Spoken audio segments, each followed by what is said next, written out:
ಮಿತ್ರರೇ ನಮಸ್ಕಾರ. ಮಿತ್ರರೇ, ಇಂದು ಜಾಗತಿಕ ಮಾಧ್ಯಮಗಳಲ್ಲಿ ಒಂದು ಆಘಾತಕಾರಿ ಸುದ್ದಿ ಸದ್ದು ಮಾಡುತ್ತಿದೆ. ಪಾಕಿಸ್ತಾನದ ರಾಜಧಾನಿ ಇಸ್ಲಾಮಾಬಾದ್ನ ಶಿಯಾ ಮಸೀದಿಯೊಂದರ ಮೇಲೆ ಭೀಕರ ಫಿದಾಯಿನಿ ದಾಳಿ ನಡೆದಿದೆ. ಈ ಬಾಂಬ್ ಸ್ಫೋಟದಲ್ಲಿ ಕನಿಷ್ಠ 31 ಜನರು ಸಾವನ್ನಪ್ಪಿದ್ದಾರೆ ಮತ್ತು 170ಕ್ಕೂ ಹೆಚ್ಚು ಜನರಿಗೆ ಗಂಭೀರ ಗಾಯಗಳಾಗಿವೆ ಎಂದು ವರದಿಯಾಗಿದೆ.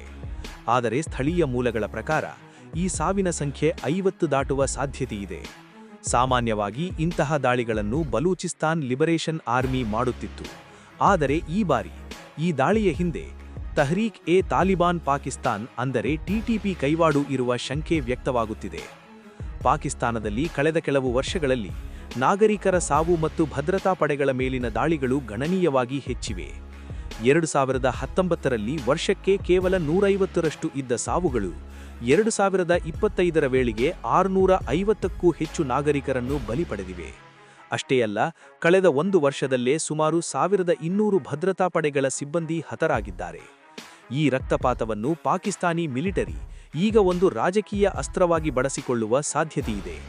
ಅಂದರೆ ಅಫ್ಘಾನಿಸ್ತಾನದಲ್ಲಿ ನೆಲೆಯೂರಿರುವ ಟಿಟಿಪಿ ಉಗ್ರರನ್ನು ಮಟ್ಟಹಾಕಲು ಪಾಕಿಸ್ತಾನ ಸದ್ಯದಲ್ಲೇ ಅಫ್ಘಾನ್ ಮೇಲೆ ಬೃಹತ್ ಗ್ರೌಂಡ್ ಆಪರೇಷನ್ ಅಥವಾ ಆಕ್ರಮಣ ಮಾಡುವ ಮುನ್ಸೂಚನೆಗಳು ದಟ್ಟವಾಗಿವೆ.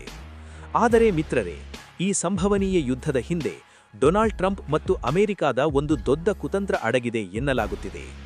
ಅಫ್ಘಾನಿಸ್ತಾನದಲ್ಲಿರುವ ಬಾಗ್ರಾಮ್ ಏರ್ಬೇಸ್ ಅನ್ನು ಅಮೆರಿಕಕ್ಕೆ ಮತ್ತೆ ವಶಪಡಿಸಿಕೊಳ್ಳಲು ಆಸೆಯಿದೆ.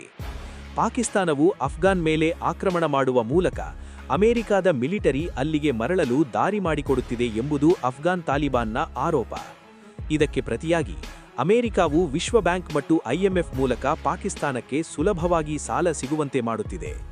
ಅಂದರೆ ಪಾಕಿಸ್ತಾನಿ ಸೈನಿಕರ ರಕ್ತದ ಬೆಲೆಯಲ್ಲಿ ಅಮೆರಿಕ ತನ್ನ ಬಾಗ್ರಾಮ್ ಏರ್ಬೇಸ್ ಅನ್ನು ಮರಳಿ ಪಡೆಯಲು ಪ್ರಯತ್ನಿಸುತ್ತಿದೆ ಎನ್ನಲಾಗುತ್ತಿದೆ. ಇಲ್ಲಿ ನಾವು ಗಮನಿಸಬೇಕಾದ ಮತ್ತೊಂದು ಮುಖ್ಯವಂಶವೇನೆಂದರೆ ಪಾಕಿಸ್ತಾನದ ಆರ್ಥಿಕತೆಯು ಇಂದು ICU ಹಂತದಲ್ಲಿದೆ. ಇಂತಹ ಪರಿಸ್ಥಿತಿಯಲ್ಲಿ ಅಮೆರಿಕಾದ ನೆರವಿಲ್ಲದೆ ಪಾಕಿಸ್ತಾನಕ್ಕೆ ಉಸಿರಾಡಲು ಸಾಧ್ಯವಿಲ್ಲ.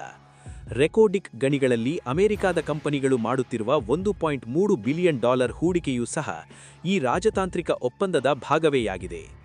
ಪಾಕಿಸ್ತಾನಿ ಸೈನ್ಯವು ತನ್ನ ಜನರಿಗೆ ದೇಶದ ರಕ್ಷಣೆಗಾಗಿ ಯುದ್ಧ ಅನಿವಾರ್ಯ ಎಂದು ಹೇಳುತ್ತಿದ್ದರೂ ಸಹ ಪರದೆಯ ಹಿಂದೆ ಇದು ಅಮೆರಿಕಾದ ಹಿತಾಸಕ್ತಿಗಳನ್ನು ಕಾಪಾಡುವ ಒಂದು ಯೋಜಿತ ಕಾರ್ಯಾಚರಣೆಯಂತೆ ಕಾಣುತ್ತಿದೆ.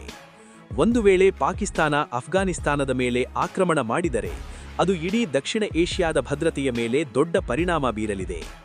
ಬಾಗ್ರಾಮ್ ಏರ್ಬೇಸ್ ಮೇಲೆ ಅಮೆರಿಕ ಮತ್ತೆ ನಿಯಂತ್ರಣ ಸಾಧಿಸಿದರೆ ಅದು ಕೇವಲ ಅಫ್ಘಾನಿಸ್ತಾನಕ್ಕೆ ಮಾತ್ರವಲ್ಲ, ಈ ಭಾಗದ ಇತರ ದೇಶಗಳ ಮೇಲೆ ಕಣ್ಣಿಡಲು ಅಮೆರಿಕಕ್ಕೆ ಒಂದು ಬಲಿಷ್ಠ ನೆಲೆ ಸಿಕ್ಕಂತಾಗಲಿದೆ. ಈ ರಕ್ತಸಿಕ್ತ ಕ್ರೀಡೆಯು ಮುಂಬರುವ ದಿನಗಳಲ್ಲಿ ಯಾವ ತಿರುವು ಪಡೆಯಲಿದೆ ಮತ್ತು ಭಾರತದ ಮೇಲೆ ಇದು ಯಾವ ರೀತಿಯ ಪರಿಣಾಮ ಬೀರಬಹುದು ಎಂಬುದು ಅತ್ಯಂತ ಕುತೂಹಲಕಾರಿಯಾಗಿದೆ. ಮಿತ್ರರೇ, ಪಾಕಿಸ್ತಾನದ ಈ ಆಕ್ರಮಣಕಾರಿ ನಡೆಯ ಬಗ್ಗೆ ನಿಮಗೇನನ್ನಿಸುತ್ತೆ? ಅಮೆರಿಕಾದ ಲಾಭಕ್ಕಾಗಿ ಪಾಕಿಸ್ತಾನ ತನ್ನ ಸೈನಿಕರ ಬಲಿ ಕೊಡುತ್ತಿದೆಯೇ ಅಥವಾ ಇದು ಉಗ್ರವಾದದ ವಿರುದ್ಧ ಪಾಕಿಸ್ತಾನದ ಅನಿವಾರ್ಯ ಹೋರಾಟವೇ? ನಿಮ್ಮ ಅನಿಸಿಕೆಯನ್ನು ಕಮೆಂಟ್ ಮೂಲಕ ನಮಗೆ ತಿಳಿಸಿ. ವಿಡಿಯೋ ಉಪಯುಕ್ತ ಅನಿಸಿದರೆ ಲೈಕ್ ಮಾಡಿ ಮತ್ತು ಇಂತಹ ಸತ್ಯ ಹಾಗೂ ನಿಷ್ಠುರ ವಿಶ್ಲೇಷಣೆಗಾಗಿ ನೀತಿ ಡಿಕೋಡ್ ಚಾನೆಲ್ಗೆ ಈಗಲೇ ಸಬ್ಸ್ಕ್ರೈಬ್ ಮಾಡಿ.